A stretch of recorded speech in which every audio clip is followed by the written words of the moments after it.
It was a cold and rainy morning in New York City. People hurried through the subway station, heads down, avoiding the puddles. The sound of trains' footsteps and echoing voices filled the air. Marcus, a kind-hearted subway clerk, was starting his shift. He wore his orange safety vest and held a cup of hot coffee in his hand. He had been working in the subway for 15 years. Nothing surprised him anymore, or so he thought. As he walked through the station checking each corner, he noticed something strange. The door to the women's restroom was slightly open. That was unusual. Normally it stayed closed. He heard a faint sound coming from inside. It was like a soft whimper. Curious and a bit concerned, Marcus slowly stepped in. Inside the restroom, under the row of sinks, he saw a young girl. She looked no older than 10. She was sitting on the cold floor in a hospital gown, holding a newborn baby in her arms. Her face was pale. Tears ran down her cheeks. Marcus froze for a moment. He couldn't believe what he was seeing. Hey there, are you okay?" he asked gently, kneeling beside her. The girl flinched and held the baby tighter. The infant let out a tiny cry. I didn't know where else to go," the girl said, her voice shaking. "Please don't call the police. Please don't take him away." Marcus could see the fear in her eyes. He didn't want to scare her more. "It's okay. You're safe now. What's your name?" "Ava," she whispered. "His name is Noah." The baby was wrapped in nothing but a towel. He was cold and fragile. Marcus took off his jacket and wrapped it around the baby. "We need to get both of you warm. Can I call for help?" "Not the police. Just someone to help you both."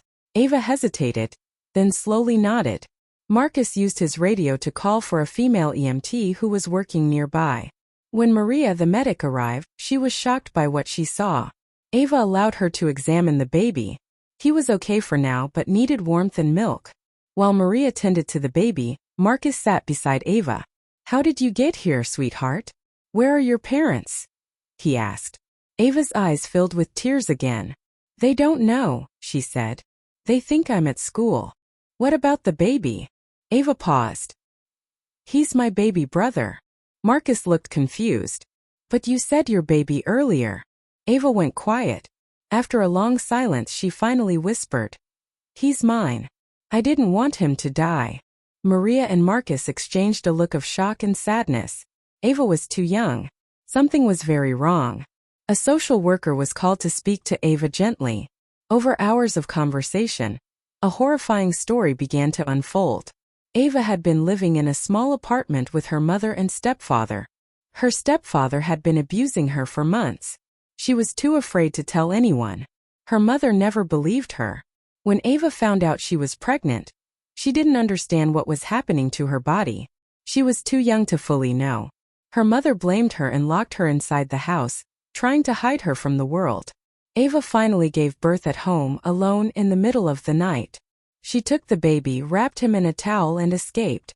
The subway was the first place she found. Marcus felt a lump in his throat. He had a daughter close to Ava's age. He couldn't believe any child could suffer this much.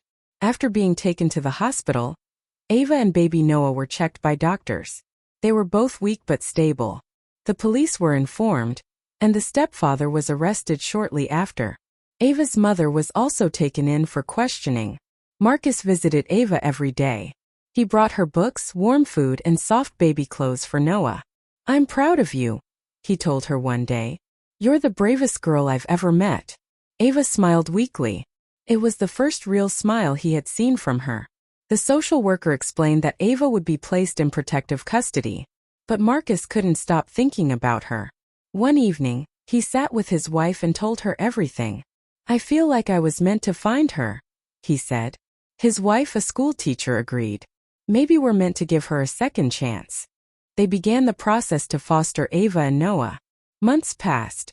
Ava slowly began to heal. She started school again. She joined art classes and loved to paint.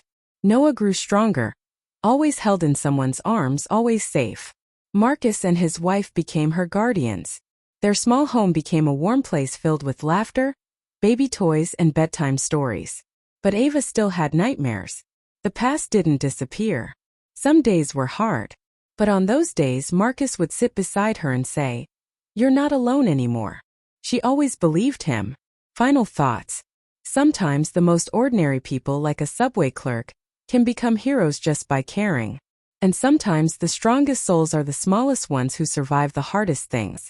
Ava and Noah's story began in darkness, but love lit the way forward.